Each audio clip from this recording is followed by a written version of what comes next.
Good morning to all of you. It's a pleasure to have you all here. So this is like the round table, the small round table, the tiny round table. And this year we, like every year, we decide like a topic, and then it's like a free conversation around the topic.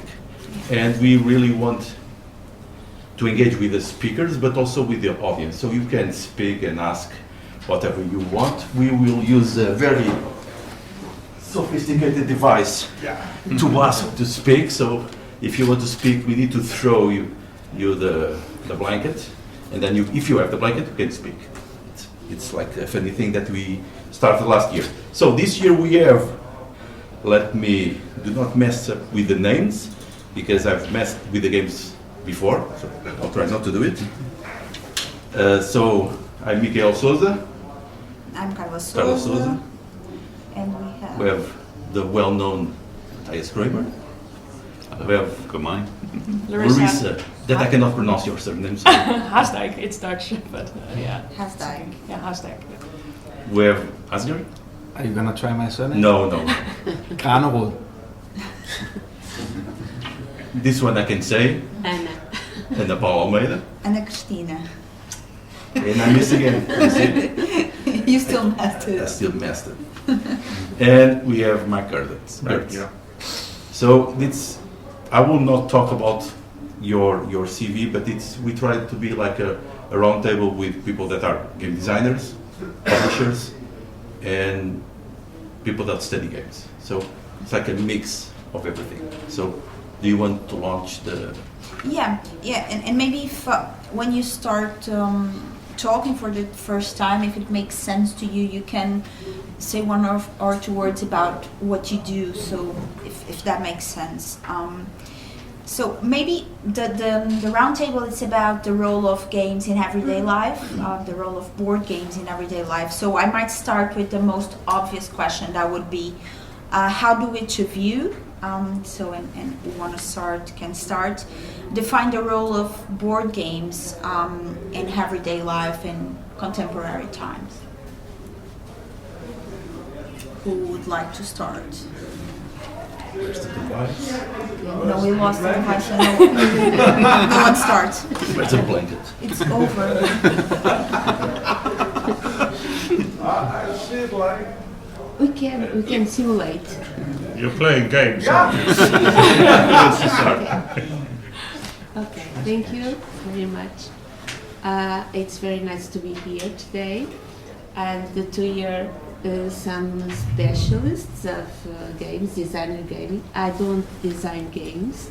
I sometimes play games, but I'm a psychologist, and I like games, and the role of board games in daily life people is about the natural language and perhaps an inner working that we can share with others. So, okay, it was only to start. Who wants this? I can take it on. Go, please. So for me, there's one funny story, because my mother didn't like to play at all, so especially in my childhood. But my sister and I, we got a game every year for Christmas. So that's how I started to play, more or less. So, and also we had to work out the games ourselves, because my mother usually was far away from that, yeah. And I think that's quite interesting, because then you grow into games and also learn to teach them, and also learn to read rules, actually. And I didn't say a thing about myself, so I'm a game designer, so I'm designing games since 15 years, and since 2 years I'm doing this full time. So who would like? I'll take it. So I'm working for a board game publisher, and actually I think, as you also mentioned with your family, like board games is a real asset to connect people, and also especially generations.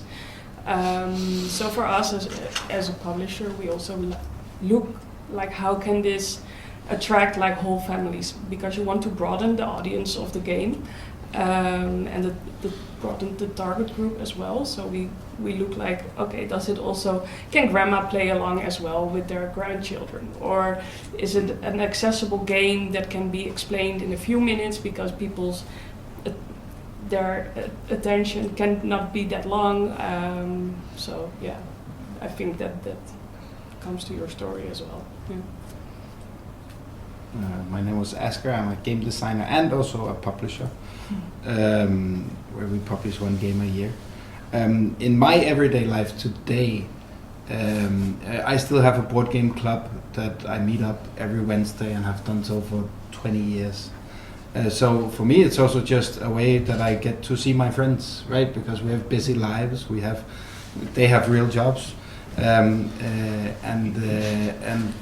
there are kids and everything else in between. So it gets hard to meet up. But I know Wednesday I don't work. I don't design games. I don't test games. I just meet up with the friends and we play games. Often, if it's close to a holiday or just after a holiday, we never get to the games part. We just sit around for 2 or 3 or 4 hours and catch up on what's been going on in everyone's life. And my mum has never played any of my games and never will. And I've seen her play Scrabble once until she found out there were points. Well, I have had my own ideas and designer games since I went to school in the 1970s. I started with my own ideas of all the games that were around didn't satisfy me well.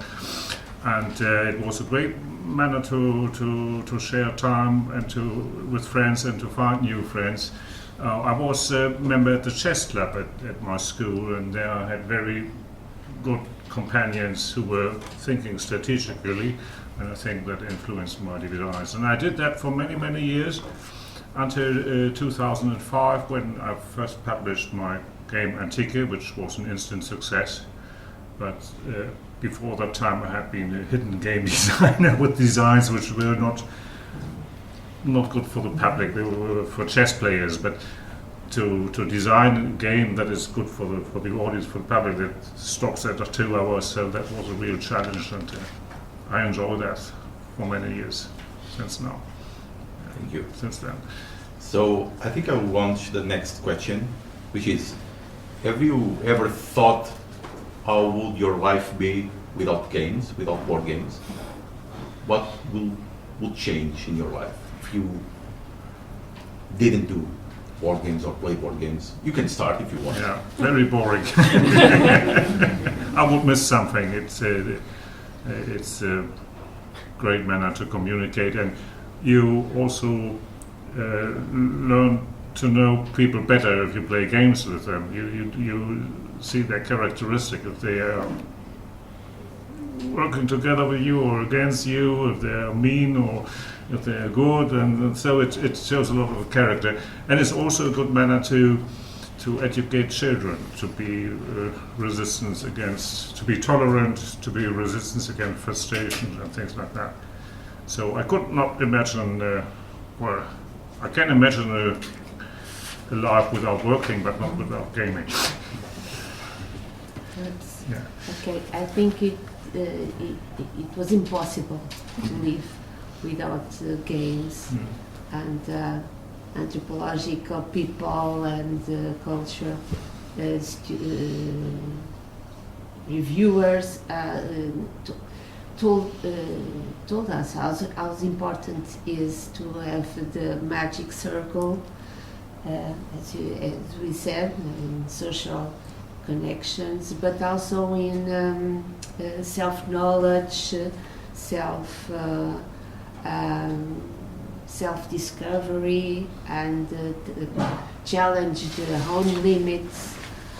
So not in the social dimension, but also in cognitive function, as well as in emotional regulation. Playing games and board games as assisted playing. It's essential to be a human. So I think it was impossible to live. Besides boring, to be sad, it would be the opposite of healthy. Unhealthy. Unhealthy. Okay. Okay. Wants to go next? Yeah, I think it's also an important thing that also if we look back in the history, people are playing whatever kind of game already since ages. Even prehistoric people try to make a game and play to have some stress relief or to enjoy just a relief out of the daily life. And I think it's also an escape for people to have more of a mental, maybe sort of a mindfulness. So some people play crosswords. It's not a game as we talk in here, but it's also a way of how to puzzle along and set your mind to something else and enjoy also not being in the stress situation that you might have been in. I think that also helps people to deal with the daily stress that we experience every day.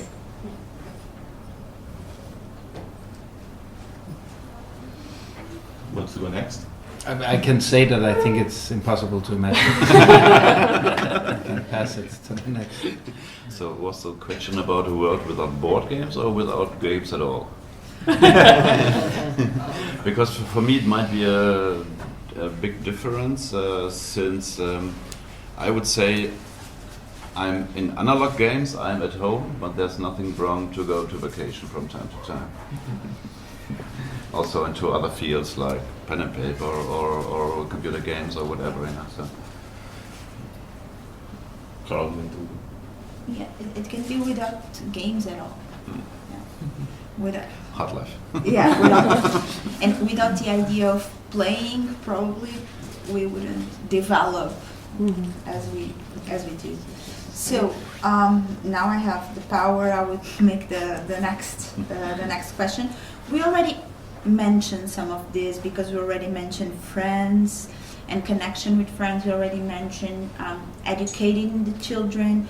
But my question would be, how do you feel board games can function differently across different contexts? For example, family, friends, partners, colleagues at work. How they have different functions in these different contexts? Do you want to start?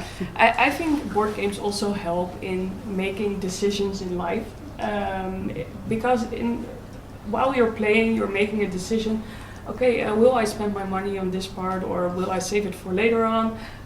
What is my risk if doing so, and what could be my reward? And I think that also contributes to your learnings in daily life. It may be unconscious that you learn it, but I think it definitely contributes. Yeah.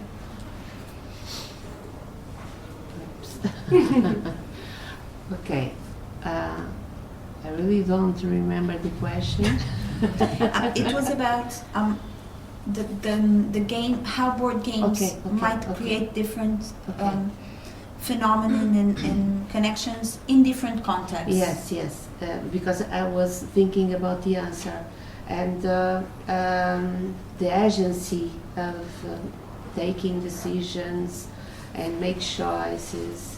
And in a simulated context can help us to manage conflicts, to make a dialogue, but also it shapes the brain. It helps to shape the brain differently from real events of life. So body is important since the movements, and while we're shuffling the cards or we pick the pieces of to move in a board, we are making some connection to brain with synapses, and the brain can connect itself in different zones and also foster that educating function of developing the capacity to be flexible and to think about different ways to solve problems, but also to make some self-control and to develop memory functions. So in different contexts, perhaps these disabilities can help people to make to fit to different situations and can manage the daily life.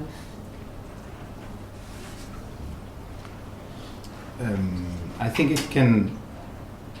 There are so many different contexts it can interact in.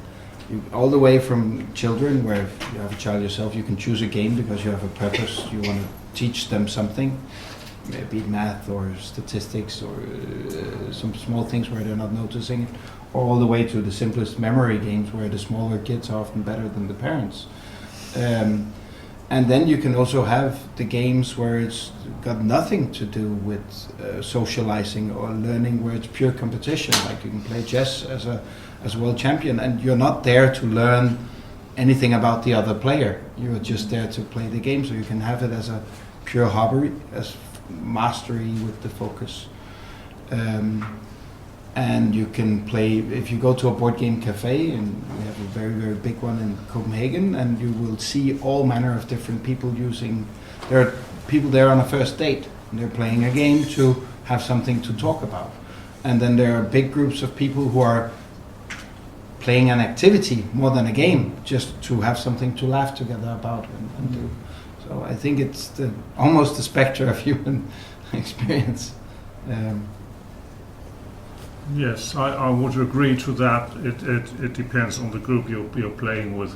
If I play games with my family, we just want to have a good time. There shouldn't be too many rules, and we are joking, and it's just spending time together and being happy. And in other circumstances, if I play with some very competitive friends, it really becomes a fight with the rules. But both purposes I like very much. Anyone? Want to say something? I like that. Throw it here. So it's me. So if games are this marvelous thing and experience and the best thing in the world, and I believe in this, what is the thing we can do, alone or together, to make them more accessible, more well-known, more available for people? Because I have the sense that at least board games, these modern board games, this type of games that we usually like, are still a niche. So what are we not doing? I think we sometimes end up talking about games as a thing. Mm-hmm. And that's the same as talking about music as a thing, right? And sure, we are all gamers just the same way as we all listen to music, except our mothers are not gamers, but everyone else is. But we don't all listen to heavy metal, jazz, and hard techno. And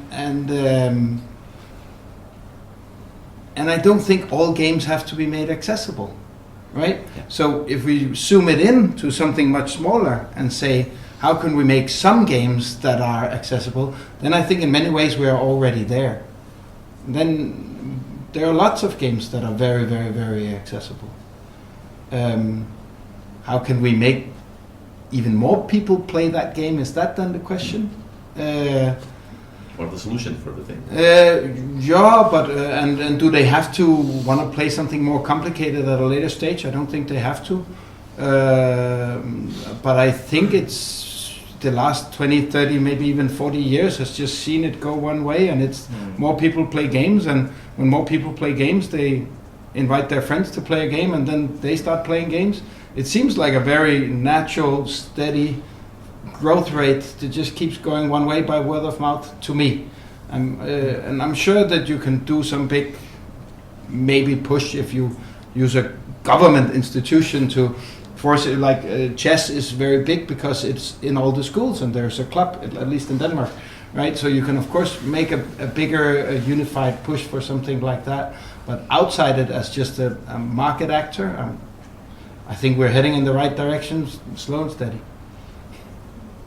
I think with a publisher point of view, we also try to have a portfolio that contains games for everyone.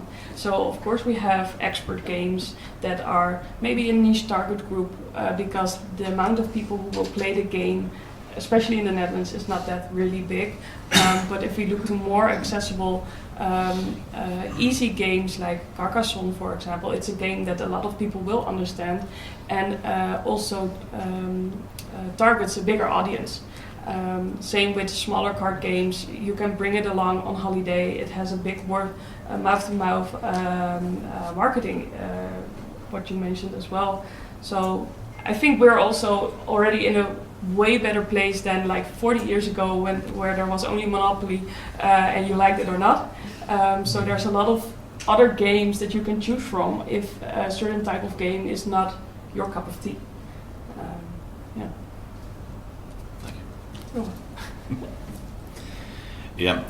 In addition, also, if somebody's telling me, okay, I don't like games, I don't feel the necessity to missionary this guy or this lady, I think this is something we should respect. And also, in addition, I think games are there's a development. So games are going more and more into society. Let's say into normal society, maybe. And I think this is something that will happen anyway, and you can see it at least in Germany, and I think also in other countries. So, for example, now games are going into Netflix or whatever. So there is a development, and I think we cannot change that development. So this is an automatic process which is happening. Thank you. I agree with what you said, and I think perhaps we can invite more people to play and have the portfolio that can respond to different needs, and perhaps more dialogue between academics and game designers and the publishers and the schools and institutions and enterprises, because we know that we have, like Micael knows very well, we have different ways to make it reach different people, and as we can use games to entertainment and to make some sharing, but also we can train the skills. And we can manage with the serious games. We can manage some solutions to huge complex problems. So perhaps invite more people to play in different contexts could be the solution.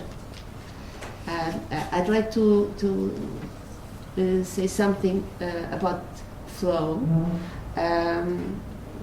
Because if we test one game and we don't like the topic or we don't feel comfortable to apply the mechanics, perhaps we can know other mechanics and other contexts of playing. And if we find in an experience like that some pleasure, we will look forwards more situations of playing games and try to understand where do I feel better, what is better fitted for me.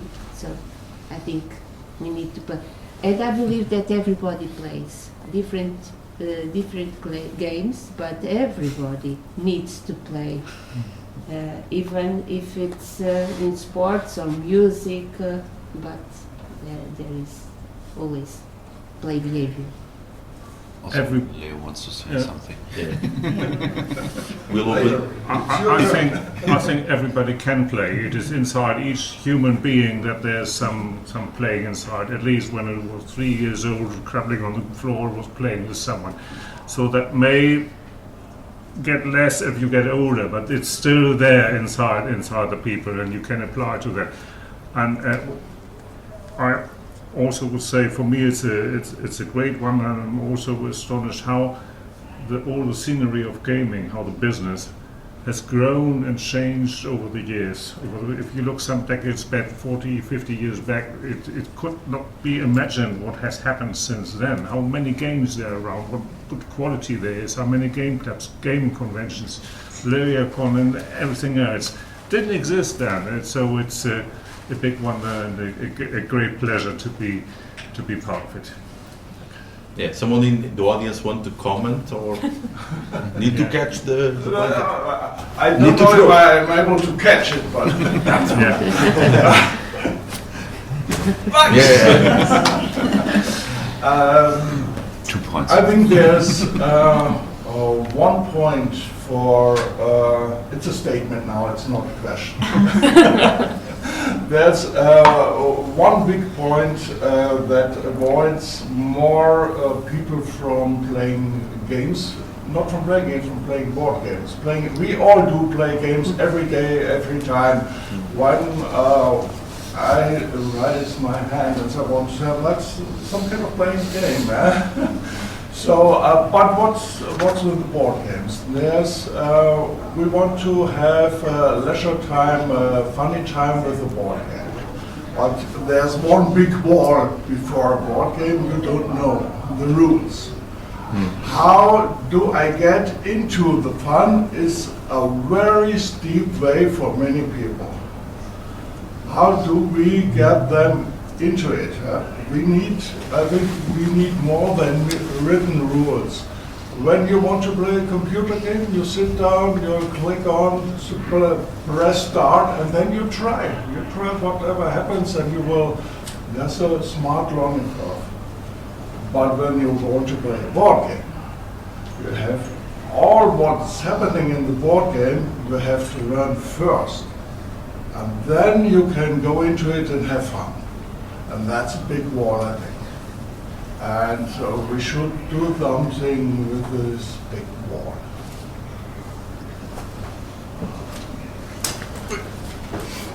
I'm not as efficient as you.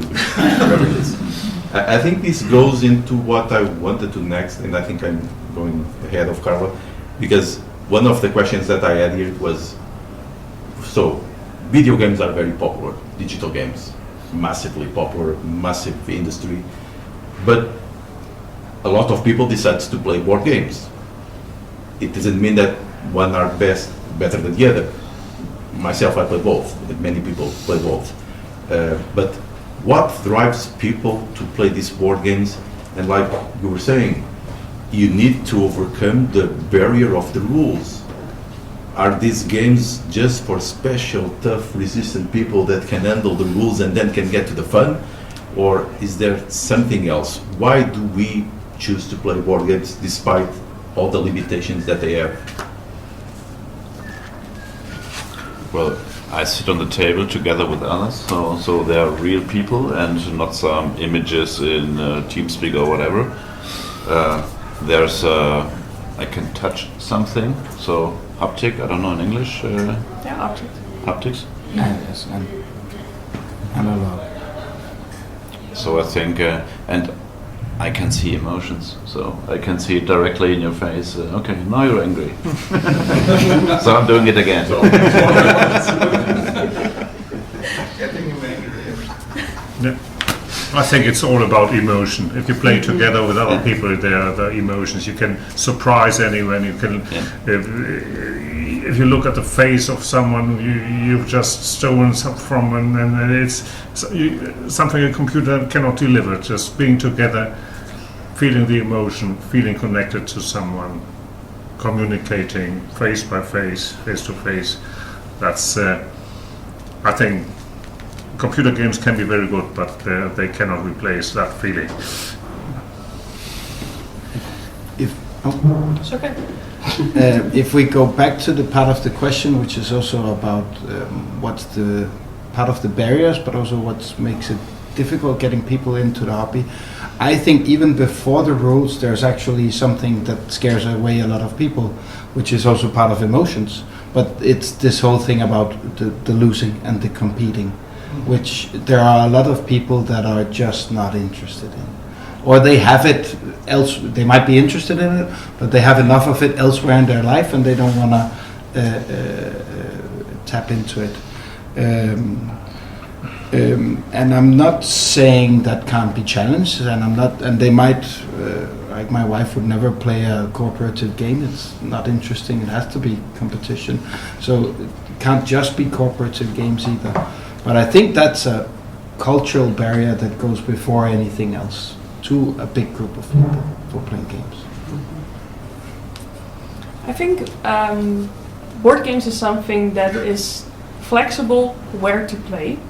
So I can bring it on my holiday, my computer with all my stuff.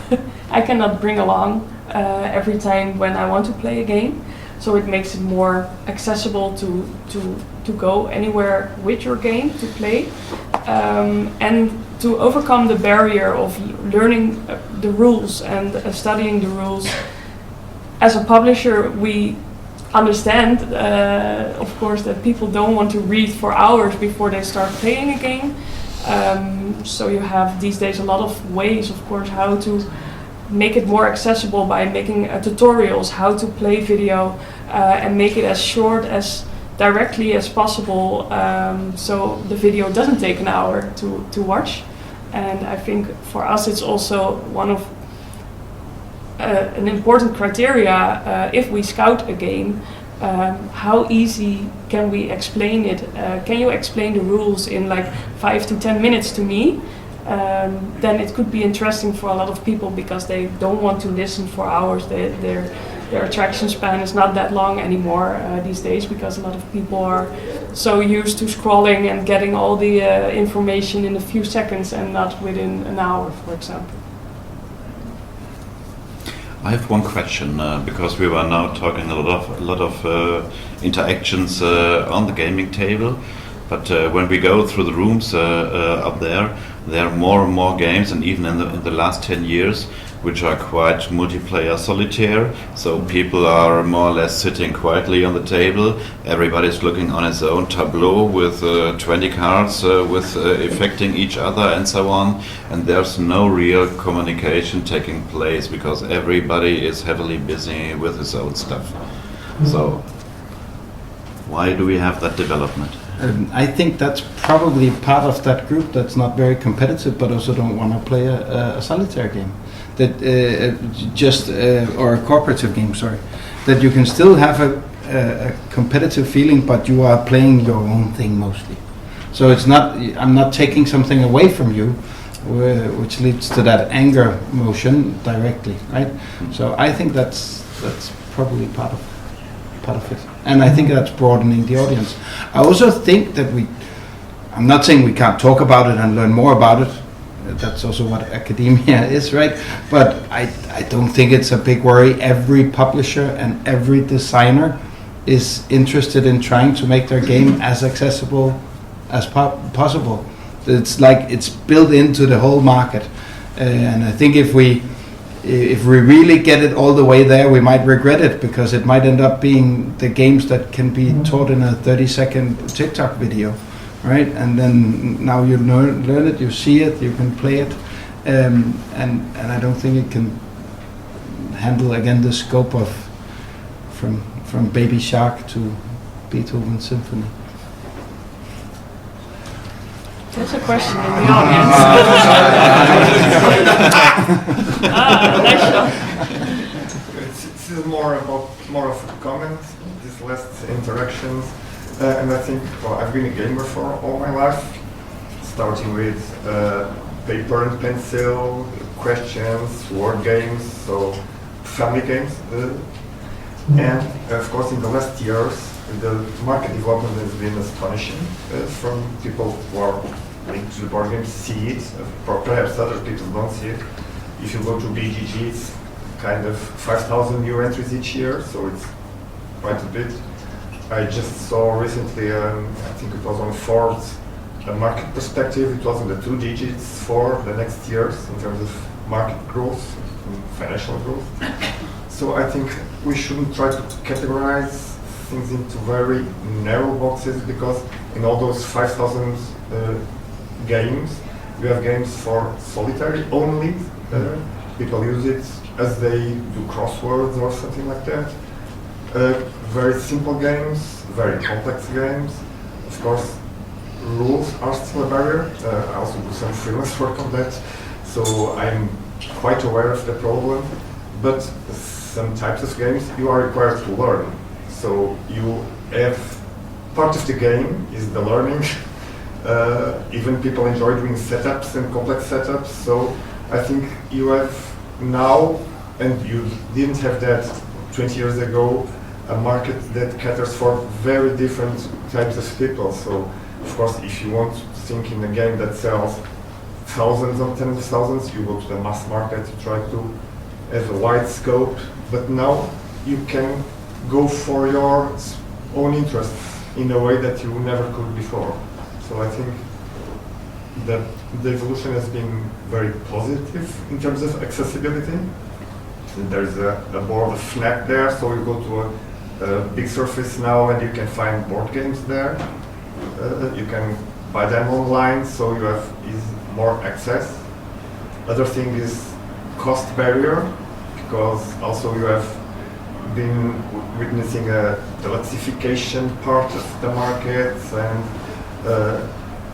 most entry games now go to the 40, 50 euros, sometime ago probably not that much, so accessibility also means money for many people. But in terms, for instance, of the rules, now you have lots of board game groups, conventions. Most people enter to the hobby brought by someone else, so that eases the learning curve, because someone teaches the game. I usually teach the game that I play, so I think now there is a very mixed world in the hobby that enables many more people to play games than ever before. So it was just a general comment, so I might throw it to... Okay, thank you. Easy one. Okay, so you were talking about how to reach the people, how to get to the people, and the rules and the problem with the rules, the eternal problem with the rules that we will always have.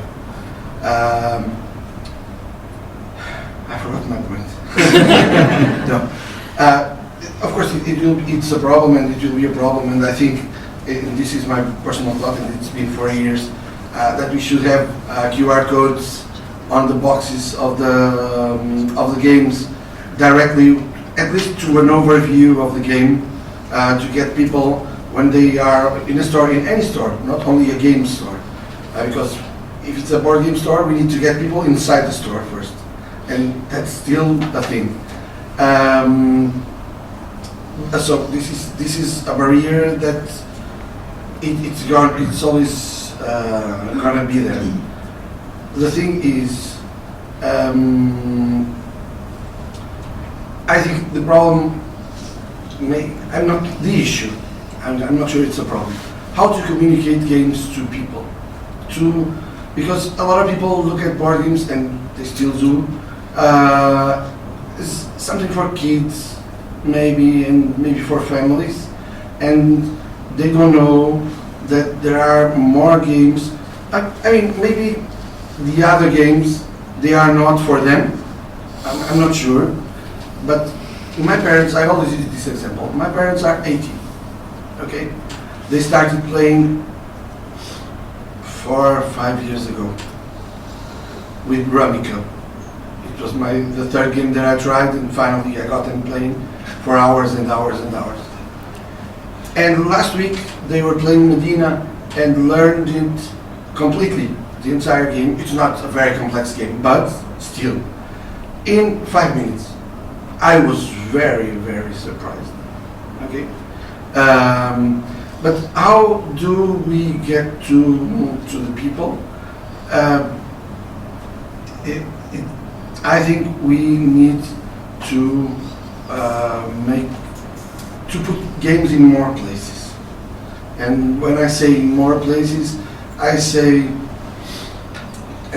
basically in every place. in schools, because you get habits from when you are kids, right?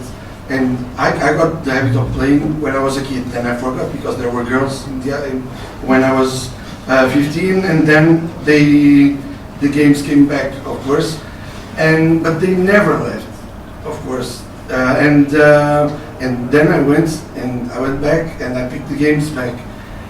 So when you get people to play games from very early stages, and not only games, it's the habits. If you get people to read from very early stages, they will read probably all their lives. And so put games in every places, in more places, and you'll get people playing more. And not only in game stores, because it's very nice to be here with lots of people, but we are mostly all gamers, okay? And even when we have YouTube channels, we were talking about this, I don't know with whom, yesterday. This is a very important thing. I have a YouTube channel. It's a very niche YouTube channel because I mostly do interviews and not much more. But when I do something wider, I still talk about worker placement and set collection. And new gamers or possible new gamers, they don't know what is this. So are we communicating well with the possible new gamers? Not all, of course, not every channel needs to be like that or needs to talk to new gamers, but I think, and this is not a definitive answer, of course, but I think there are still ways that we can go to reach more people. I don't know if you. No. You? One fast one. Fast. No, just No, one no. fast. Okay, so I would like to share my experience with all you say. That is, so you are talking why people still choose board games instead of video games, and of course it's for the social experience. People have the lack of being together and staying together. And why some people go to the hobby and others don't? Because they have a good interest in the hobby. Because they are welcome and they have a good experience when they start to play.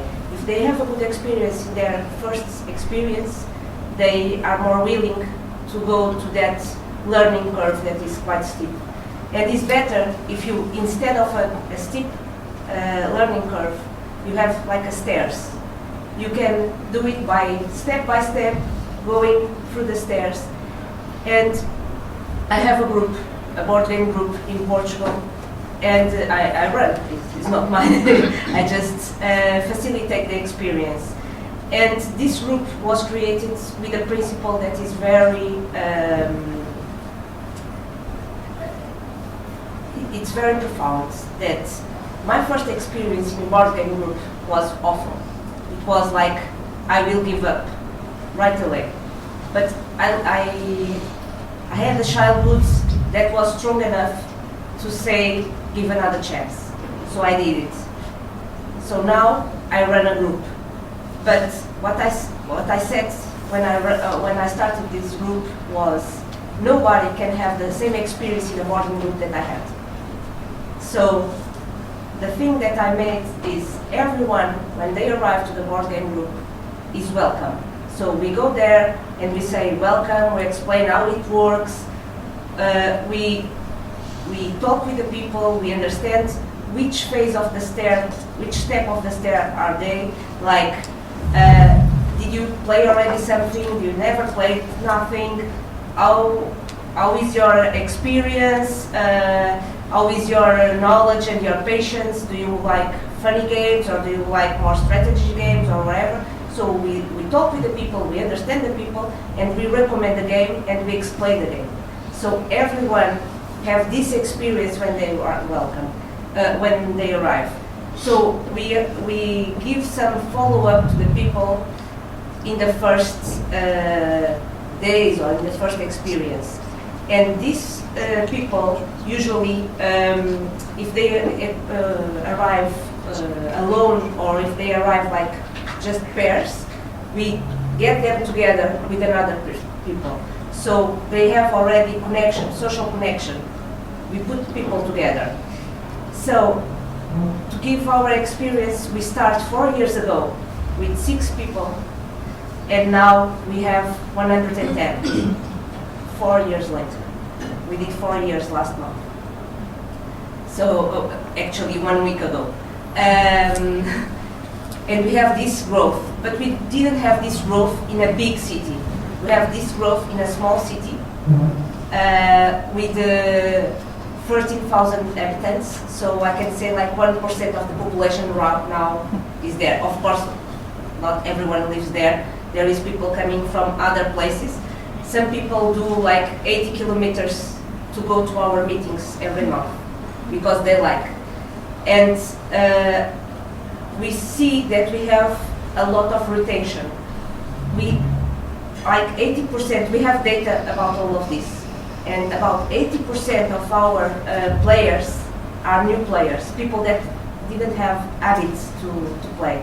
So yeah, we have this retention. We create this methodology to overcome this deep route of learning, and it's working, and everyone enjoys our meetings. So if you want to talk more about this, I will not get in details, but I'm available to talk and to learn about your experience as well. I think it's very good that we share our experience. Thank you. Oi. 2 points. That's a real 2 point. 10 points. It's not easy. No. So, after hearing all this, after hearing Mark in the beginning, here we also talked about playing alone, playing with others. I might have a rather philosophical question, but what do you think board games can tell about the societies that produce them and the people that produce them, not as individuals, but as a whole? Okay. I thought I was going too far into it. But I think the first thing it tells us that there's some society of plenty, right? When you have time to play, you have time to not just go get food and handle your safety. And I think that's part of also not just the growth of board games over the past decades, is that there is more, what's it called, the extra income, right? Income that you can use for hobbies. Mm-hmm. So I think a society of plenty is also a society with more playtime. Mm-hmm.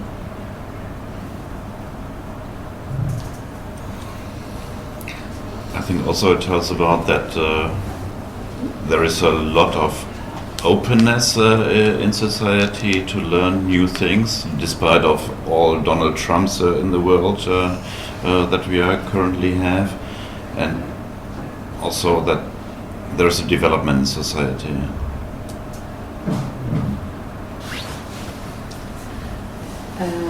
I think we need a culture directly to the good board games, because I was thinking about the threat of the willing of make board games. Everybody in schools or whatever it is, with students wants to make to design games, and sometimes that in schools, for instance, it turns into entertainment and not in the activity of board gaming. And perhaps the designers and the good producers of good in the sense of with quality and engagement and opportunities of playing board games in different categories of games, perhaps could feed a culture of gaming, of playing games with self-profit. And listening Mark I was thinking about using war games to make peace attitudes, peace ability to manage conflicts in small groups locally, and how it could be important to know the both sides of a war, and to train some strategic thinking, and how it could be important for our children and youth. So I think a culture in board gaming would be nice. Someone else wants? I don't want to train our kids in war. Yes, yes. I don't want to. I would rather have them laugh and have fun and play. Yes, that's not what I wanted to say. But if you have kids in conflict, perhaps if we can teach them to play games, they can be more empathic and understand both sides of a war. I would just not use the word war, but Yes, I'm happy to yes. use the word competitive, right? Yes, competitive, and yes. handling being in a competitive environment. Yes. But the war part is, for me, people can go explore it if they I want to. agree. I love the war games as well, so it's not that. But And you're not a warrior. no. Okay, that's. Anyone wants to comment? I have like a final question if you don't want to comment this one, because we have like 5 more minutes, which is, it's like something to end with a different mood, which is, what was the strangest comment or question someone asked you when they knew that you work with games or you relate with games, that someone asked you or commented when they learned about you work with games and you do games, and I suppose that is someone outside of the board game hobby. Are you rich? No comment.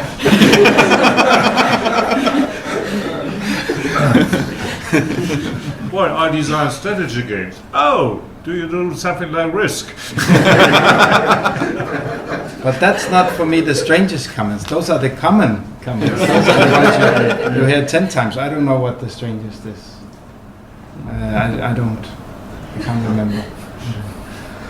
Well, for me, my father still doesn't understand me to travel along the world to just play board games.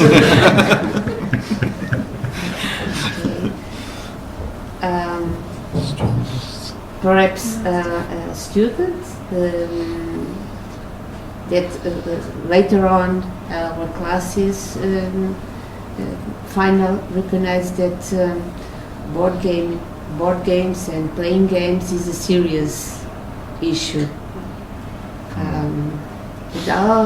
After all, now I understand how this is important to learn and to be able to take decisions.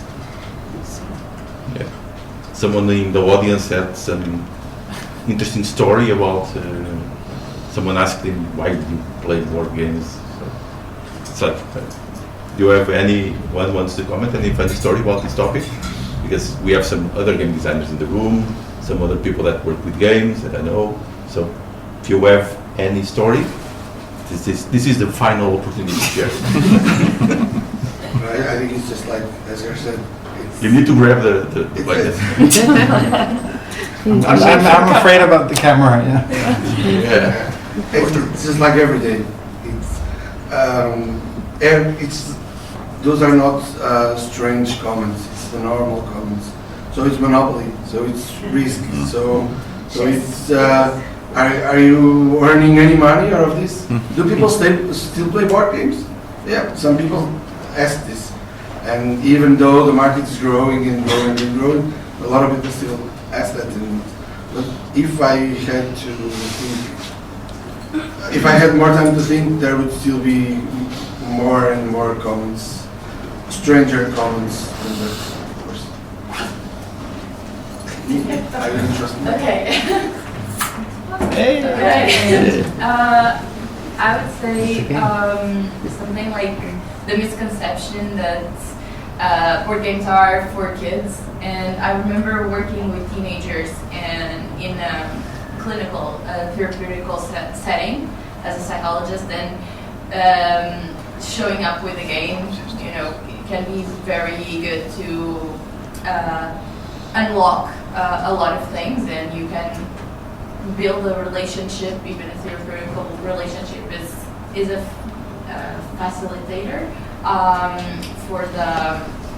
for the whole process. But I remember the teenagers especially, because I did it also with adults, and they didn't question that much, even though they were like, we're playing, or I'm here and we're playing, and I don't understand why are adults playing, especially because I work with adults that probably did not have the time to play in their daily lives. But the teenagers were like, this is such a thing for children. This is for little children and just little children. Games are not an adult thing to do. And I feel like that misconception really needs to be worked on. And there's a lot of games that really are not for little children, and I think that's really funny when they realize that. Anyone else? Asger wants to say something. Oh. What is it like? I'm so sorry, I'm terrible. I'm terrible at throwing. So I just have this funny story that I was in the school at lunchtime with the teachers, and I brought this game so we could have a little fun time creating the bond. And I was also trying to get them to know some games that they could play at school, but I was trying to start easily. So I brought, that's not a hat, or this is not a hat. And when I finished the game with them, weren't we supposed to have fun? Now we are just depressed that we don't have any memory.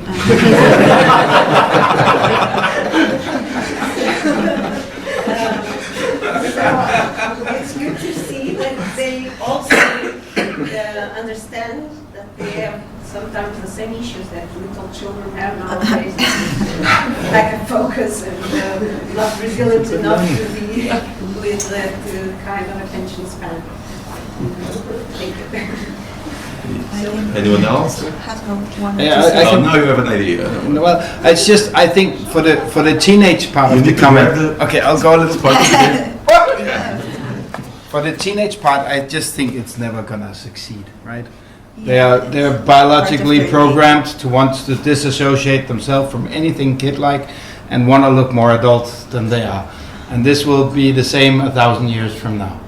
And it will be different things that they associate with being childlike, but whatever has just a little bit inclination of it, there will. And sure, there are teenagers that don't care and still will play any kind of games, but I think that problem is never gonna go away. It's their identity. I want to add a little happy note. I think that just that these things, what can we do? What can we do? I don't think we need to do anything. I'm not saying we can't observe it and learn from it, but I literally think we have had double-digit growth in the market for more decades than probably I've been alive. Sure, starting out pretty low from those early decades, but it's just going one way. There was an Asmodee report on the market in France last year for Asmodee, one of the biggest distributor in the world of hobby games. In France last year was 47% growth, right, in their net sales. It's a matter of time before you will have to split Leiriacon into a jazz con and a heavy metal con, because we will no longer sit here and talk about us being the hobby, because we will be 7 distinct hobbies, but right now we're still small enough and growing that we feel like we are the same when we sit in the same room, even though we are not at all in the same hobby in reality, because some of us don't play anything lasting more than 40 minutes and some of us don't play anything lasting less than 4 hours. So I don't think there's any worry, to be honest. And I think it's been steady throughout all those years. A big boost in the pandemic and then a little bit of a drop, but based off a gigantic boost. So, yeah. I have just a funny story about this work with games, because I run simulation games and serious games for institutions. And I remember doing, while I was doing one for a municipality, a game about public participatory budgeting. So we were dealing with the budget of the municipality, a real thing.